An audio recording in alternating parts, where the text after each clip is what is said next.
ರಾಮನಗರ ಜಿಲ್ಲೆಯನ್ನ ವಿಭಜಿಸಿ ಬೆಂಗಳೂರು ದಕ್ಷಿಣ ಜಿಲ್ಲೆ ಅಂತಕ್ಕಂಥ ಹೆಸರನ್ನ ಮಾಡಬೇಕು ಅಂತಕ್ಕಂಥ ವಿಚಾರ ಕುರಿತಂತೆ ಇವತ್ತು ಬೆಂಗಳೂರಿನ ಅಂದ್ರೆ ರಾಮನಗರ ಜಿಲ್ಲೆಯ ಎಲ್ಲಾ ಶಾಸಕರು ಮತ್ತೆ ಸಚಿವರು ಡಿ.ಕೆ. ಶಿವಕುಮಾರ್ ಅವರ ನೇತೃತ್ವದಲ್ಲಿ ಸಿಎಂ ಸಿದ್ದರಾಮಯ್ಯ ಅವರನ್ನ ಭೇಟಿಯಾಗಿದ್ದಾರೆ. ಈ ವಿಚಾರ ಕುರಿತಂತೆ ರಾಮನಗರ ಜಿಲ್ಲಾ ಉಸ್ತುವಾರಿ ಸಚಿವರಾಗಿರ್ತಕ್ಕಂಥ ರಾಮಲಿಂಗಾರೆಡ್ಡಿ ಅವರು ನಮ್ಮ ಜೊತೆ ಇದ್ದಾರೆ. ಸಚಿವರನ್ನ ಮಾತಾಡ್ತಾ ಹೋಗೋಣ ಬನ್ನಿ.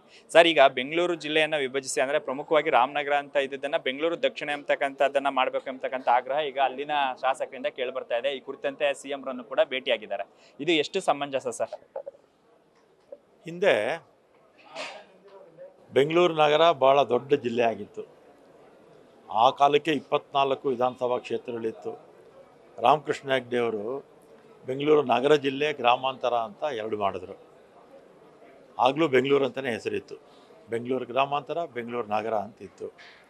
2007ರಲ್ಲಿ ಬೆಂಗಳೂರು ಗ್ರಾಮಾಂತರವನ್ನು 2 ಭಾಗ ಮಾಡಿದ್ರು. 4 ತಾಲೂಕು ರಾಮನಗರ ಜಿಲ್ಲೆ ಅಂತ ಮಾಡಿದ್ರು. ಇನ್ನು 4 ತಾಲೂಕನ್ನ ಬೆಂಗಳೂರು ಗ್ರಾಮಾಂತರ ಅಂತ ಮಾಡಿದ್ರು. ಇದಕ್ಕೆ ಬೆಂಗಳೂರು ಹೆಸರು ಬಿಟ್ಟೋಗಿತ್ತು ರಾಮನಗರಕ್ಕೆ. ಅದಕ್ಕೆ ಸೆಂಟಿಮೆಂಟ್ಸು, ಹಿಂದೆ ಬೆಂಗಳೂರಲ್ಲೇ ಇತ್ತಲ್ಲ ನಮ್ಮ ಜಿಲ್ಲೆ, ರಾಮನಗರ ಕ್ಯಾಪಿಟಲ್ ಆಗೇ ಇರಲಿ, ಬೆಂಗಳೂರು ದಕ್ಷಿಣ ಜಿಲ್ಲೆ ಅಂತ ಹೆಸರಿಡಬೇಕು ಅಂತ ಅಲ್ಲಿನ ನಾಯಕರ ಬಯಕೆ. ಅದನ್ನು ಮುಖ್ಯಮಂತ್ರಿಗಳಿಗೆ ಕೊಟ್ಟಿದ್ದೀವಿ. ಇದರಿಂದ ಏನು, ಈ ಕೆಲವರೆಲ್ಲ ಹೇಳ್ತಾರೆ ರಿಯಲ್ ಎಸ್ಟೇಟ್ ಉದ್ದಿಮೆ ಹಾಗೆ ಹೀಗೆ, ಡಿ.ಕೆ. ಶಿವಕುಮಾರ್ ಸಾಮ್ರಾಜ್ಯ ವಿಸ್ತರಣೆ ಅಂತ ಏನೇನು ಹೇಳ್ತಾರೆ. ಅದು ಯಾವುದೂ ಇಲ್ಲ, ಅದೆಲ್ಲ ಸುಳ್ಳು. ಇದರಲ್ಲಿ ಯಾವ ರಾಜಕೀಯನೂ ಇಲ್ಲ. ಈಗ ಬೇಕಾದಷ್ಟು ಹೆಸರು ಬದಲಾವಣೆ ಆಗಿಲ್ವಾ? ಬಳ್ಳಾರಿ ಜಿಲ್ಲೆ ಆದಾಗ ವಿಜಯನಗರ ಜಿಲ್ಲೆ ಅಂತ ಹೊಸದಕ್ಕೆ ಹೆಸರಿಟ್ಟರು, ಗುಲ್ಬರ್ಗಾಗೆ ಕಲಬುರಗಿ ಅಂತ ಇಟ್ಟರು, ಬೆಳಗಾವಿಗೆ ಬೆಳಗಾವಿ ಅಂತ ಇಟ್ಟರು. ಈ ಥರ ಸಣ್ಣ ಈಗ ಉತ್ತರ ಪ್ರದೇಶದಲ್ಲಿ ಬೇಕಾದಷ್ಟು ಮರುನಾಮಕರಣಗಳು ಮಾಡಿದ್ರು. ದೆಹಲಿಯಿಂದಲೂ ಮಾಡಿದ್ದಾರೆ. ಇದರಲ್ಲಿ ಏನು ಯಾವ್ರಿಗೂ ಯಾವ ತೊಂದರೆನೂ ಇಲ್ಲ, ಯಾವ ರಾಜಕಾರಣವೂ ಇಲ್ಲ.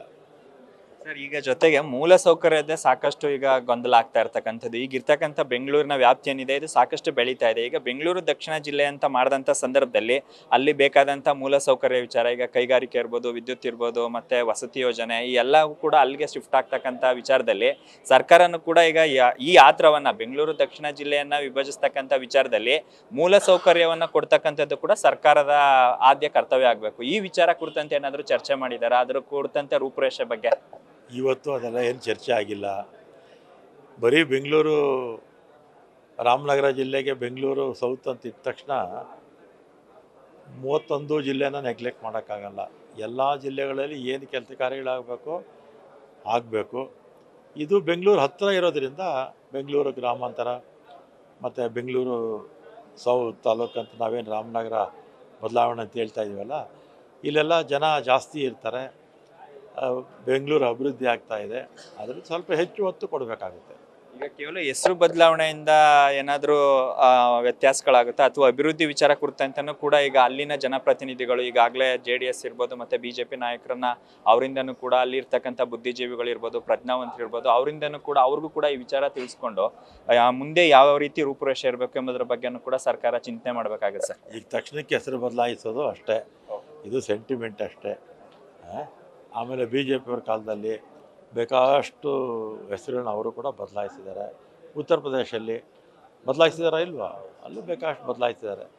ಜನ ಇಷ್ಟಪಟ್ಟಿದ್ದಾರೆ ಬೆಂಗಳೂರು ಅಂತ ಒಂದು ಇರಬೇಕು, ಅಟ್ಯಾಚ್ ಆಗಬೇಕು ಅಂತ ಅಷ್ಟೇ. ಇದರಲ್ಲಿ ಯಾವ ರಾಜಕಾರಣವೂ ಇಲ್ಲ ಸರ್. ಮೂಲ ಉದ್ದೇಶ ಏನು ಈಗ ಬದಲಾವಣೆ, ಹೆಸರು ಬದಲಾವಣೆ ಸೆಂಟಿಮೆಂಟ್ ಅಷ್ಟೇ, ಇನ್ನೇನು ಇಲ್ಲ. ಕೇವಲ ಸೆಂಟಿಮೆಂಟ್ಗೋಸ್ಕರನೇ ಈಗ ಬೆಂಗಳೂರು ದಕ್ಷಿಣ ಜಿಲ್ಲೆಯಾಗಿ ಅದನ್ನ ನಾಮಕರಣ ಮಾಡ್ತಾ ಇದೀವಿ ಅಂತಕ್ಕಂಥ ಮಾತನ್ನ ಖುದ್ದು ಸಚಿವರಾಗಿರ್ತಕ್ಕಂಥ ರಾಮಲಿಂಗಾರೆಡ್ಡಿ ಅವರು ಹೇಳ್ತಾ ಇದ್ದಾರೆ. ಕ್ಯಾಮ್ರಾ ಪರ್ಸನ್ ರೋಷನ್ ಜೊತೆ Shivaprasad, news first Bengaluru. News first ನಿರ್ಭೀತಿಯಿಂದ ನಿಮ್ಮ ಪರವಾಗಿ.